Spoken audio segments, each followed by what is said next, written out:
to his wedding to shame her, but she arrived with his boss as her husband. Dear viewers, before I dive into narrating this story, kindly hit the subscribe button, like, share and comment in the comments section. And to my main story. Eric prided himself on always winning in life, even if that meant stepping on people to get there. The day he sealed the cream and gold envelope addressed to Miss Maya Brooks, he didn't feel nostalgia. He felt triumph. It had been almost 2 years since he had dumped Maya. Back then, she was his girlfriend of 3 years, the woman who supported him through late-night study sessions and celebrated his first promotion. But as soon as he landed a job at Cole Construction Group, he decided she no longer fit his image. Eric's words during the breakup still echoed in her memory. "You're fine, Maya, but I need someone who pushes me further. Someone with more polish." Translation: someone richer, flashier, and more Instagram-worthy. Within months, he was dating Chloe Simmons, the well-dressed, pearl-wearing daughter of his boss's golf buddy. Chloe had the right clothes, the right friends, and more than enough family money to throw around. So, when the wedding date was set, Eric convinced himself that sending Maya an invitation was a kindness, but deep down he knew it was bait. He pictured her receiving it in some dingy apartment, working a job she hated, maybe even still single and pining for him. The idea made him smirk. Across town, Maya was in her bright, airy apartment when she opened the envelope. Sunlight streamed in through the big bay window. The cream and gold shimmered as she unfolded the thick paper and read, "You are cordially invited to the wedding of Eric Daniels and Chloe Simmons." She didn't cry. She didn't frown. She burst out laughing. A laugh so genuine it startled her cat, Jasper, who leapt off the sofa with a dramatic hiss. She placed the invitation on the coffee table, leaned back, and thought about the irony. Eric truly believed he was the one who upgraded. He didn't know she'd rebuilt her life from scratch. Stronger, brighter, and far more successful than he could imagine. She picked up her phone and dialed a familiar number. "Babe," she said, her tone full of mischief, "you're not going to believe what just came in the mail. How do you feel about crashing a wedding?" The voice on the other end chuckled, low and warm. "Whose wedding?" "Eric's." The pause was brief. Then came a grin you could hear through the phone. "Oh, we're going to have some fun with this." Maya had always been strategic. The day Eric walked out on her, she promised herself she'd never waste time plotting petty revenge. But this wasn't revenge. This was theater. Her husband, Nathan Cole, wasn't just anyone. He was Eric's boss's boss, the CEO of Cole Construction Group, the man whose name was literally on the building Eric bragged about working in. Nathan was in his early 40s, tall with the kind of salt and pepper hair that made him look like a walking GQ cover. He carried himself with that effortless authority that made entire rooms turn when he walked in. And more importantly, he adored Maya. They had met at a charity gala a year ago, introduced by a mutual friend. She'd been there to help organize the silent auction. He'd been there as the keynote donor. Instead of the stiff small talk she was used to, Nathan had cracked a joke about how the mini quiches tasted like regret, and she'd laughed so hard she'd almost dropped her champagne. Now, as she sat across from him at their kitchen table, she slid the wedding invitation across to him like a chess player moving a critical piece. He picked it up, skimmed it, and arched one eyebrow. "Eric Daniels." She said, sipping her tea. "The guy who dumped me because I wasn't polished enough." Nathan leaned back in his chair, a slow smile forming. "And he works in acquisitions now. Under Ryan." "That's right," Maya said. "Which means, technically, under you." Nathan chuckled. "This man invited you to his wedding to flex. But if you walk in with me, he'll think the universe just smacked him with a karma pie," she finished. Nathan tapped the invitation on the table. "Black tie." "Of course," she said. "Which means I'll need a gown that says, 'flawless,' without even trying." For the next week, Maya planned every detail. Not in a bitter, obsessive way, but like an artist designing a perfect performance. She visited a boutique downtown, choosing a silk emerald green gown with a low back and a slit that whispered rather than shouted. Nathan would wear a classic black tux, tailored to perfection. They rehearsed nothing because their chemistry didn't need scripting. The night before the wedding, Maya stood at her vanity brushing her hair, looking at her own reflection.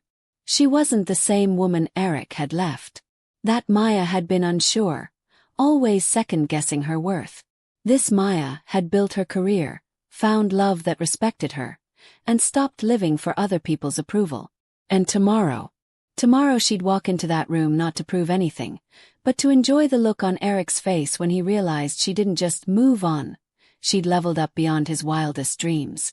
The wedding venue was nothing short of extravagant, a sprawling glass-walled banquet hall overlooking the city skyline. Inside, crystal chandeliers dripped from the ceiling, catching the light like frozen fireworks. Waiters in crisp white shirts floated around with trays of champagne flutes, and a live string quartet filled the air with soft classical music. As the chauffeur pulled up to the red-carpeted entrance, Maya could already see the guests through the glass, mingling in clusters. Laughter, clinking glasses, flashes from the photographer's camera. And right there at the center, Eric. She recognized him instantly, even though he'd changed. The boyish charm she once loved had hardened into something sharper, more self-conscious. He stood in a tailored navy suit, one hand resting possessively on the small of his bride's back, a tall, slim woman with platinum blonde hair and a diamond-studded gown that sparkled under the lights. Maya stepped out first. Heads turned. Conversations stopped mid-sentence. The emerald silk of her gown seemed to catch the light and hold it hostage, flowing elegantly around her as if it had been painted on. Her heels clicked against the marble floor with the confidence of someone who knew exactly how much she didn't need this room's approval. Then Nathan emerged from the car. Commanding. His tuxedo fitted like it had been born on him. One hand slipped naturally into Maya's as if they had been doing this for decades. Whispers. A few guests subtly straightened their postures as if they had just realized they were in the presence of someone powerful. And they were. Though none of them knew just how deep that power cut into Eric's world. Eric's bride spotted them first. Her polite wedding smile faltered into something tight, unsure. She leaned slightly toward Eric and whispered, her eyes darting between Nathan and Maya. Eric turned and froze. It was the kind of freeze where every muscle in your body locks, but your mind races. He looked from Maya to Nathan, then back to Maya, as though trying to piece together how this was happening. Nathan, ever the professional, gave a small nod of acknowledgement, the same kind of nod he might give a mid-level employee in the hallway. Which, of course, Eric was. Maya smiled. Not the brittle, forced smile she used to give at parties when she felt out of place, but a soft, calm smile, like she was genuinely happy to be there. She leaned toward Nathan and murmured something, making him laugh in that deep, warm way that made everyone around feel just a little bit smaller. The photographer, sensing the moment, began snapping pictures. The flash popped again and again, immortalizing Eric's discomfort from every angle. By the time they reached the reception area, Maya could feel the energy in the room shift.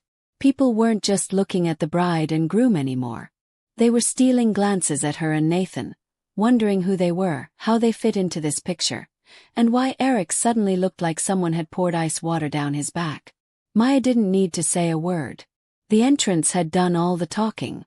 Dinner service had begun, but the buzz in the room wasn't about the lobster bisque or the truffle risotto. It was about her. Guests kept glancing toward Maya and Nathan's table, their curiosity barely disguised. Maya sat poised, laughing softly at something Nathan said, her hand resting lightly on his arm. Every so often she'd look across the room and find Eric staring, not with nostalgia but with something sharper. By the second course, Eric couldn't take it anymore. He excused himself from his bride's side and made his way across the floor, weaving through tables with the tight smile of a man trying not to cause a scene. "Maya," he said, stopping at their table. His voice was pitched low, almost a hiss, but Nathan heard every word. "What are you doing here?" Maya looked up, her expression the picture of innocence. "Oh, didn't you invite me?" I assumed you wanted me to celebrate your big day. Eric's jaw worked like he was chewing words he didn't dare say. Don't play games. You knew this wasn't. He glanced at Nathan, then quickly away.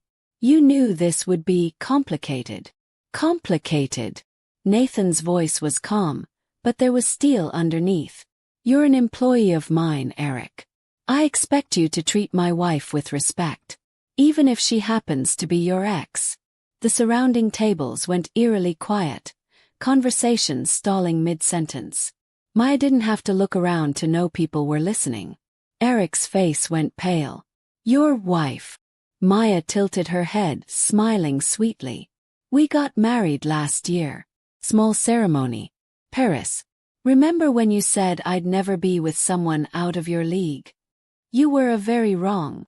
Nathan chuckled, sipping his wine as though this was all casual dinner talk. I actually didn't know you two had history until last month. Maya told me the funniest stories about your confidence. Eric's ears flushed crimson. He muttered something that sounded like congratulations and turned to leave, but Nathan wasn't done. Oh, and Eric. Nathan's tone was almost friendly. We'll be having a meeting next week about some performance issues I've noticed at work. I'd suggest you come prepared. Maya could practically see the steam rising from Eric's ears as he walked away, stiff-backed, trying to salvage his dignity. The bride shot Maya a dagger-filled look from across the room, but Maya just smiled and took another sip of champagne. The night went on, but the air had shifted permanently. The groom who had planned to use his wedding to flaunt his success was now just a man trying not to crumble under the weight of humiliation. And Maya. She was glowing, not from revenge, but from the deep satisfaction of knowing she didn't have to lift a finger to win. As the evening wore on, the music picked up and the dance floor filled with guests. Maya and Nathan didn't join them. They sat back enjoying the free entertainment, both aware that they'd already had their own main event earlier in the night. Nathan leaned toward Maya. Ready to head out? She smiled knowingly. Not yet. I think we should give them one last moment to remember us by. At that, Nathan stood and helped her up. His towering presence instantly drew attention. Maya's emerald green gown shimmered under the golden lights as the two walked, hand in hand, straight across the dance floor toward the exit. Conversations paused. The bride's forced smile faltered. Eric froze mid-sentence with a guest, his eyes tracking them like a hawk. Just before they reached the door, Nathan stopped. With an easy, confident voice that carried across the hall, he said, "Thanks for the invite, Eric. Dinner was lovely, but my wife and I have an early flight to Monaco." A ripple of murmurs moved through the crowd. Monaco.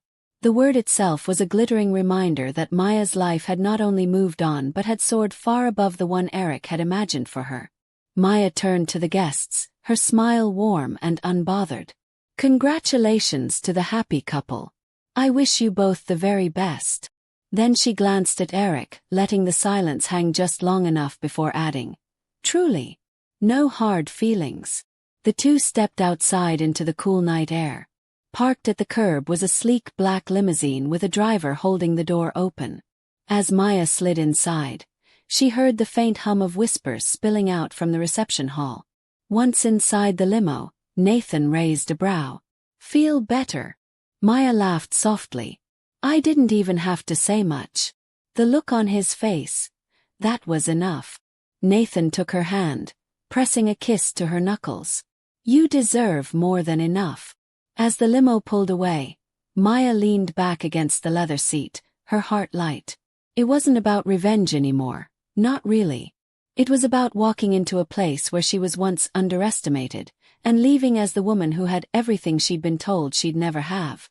Inside the hall, Eric tried to go on with the night, but every toast, every song, every smile from a guest carried the shadow of that moment when his ex walked in with the one man he couldn't afford to anger, and left with her dignity, her happiness, and a life that made his look small.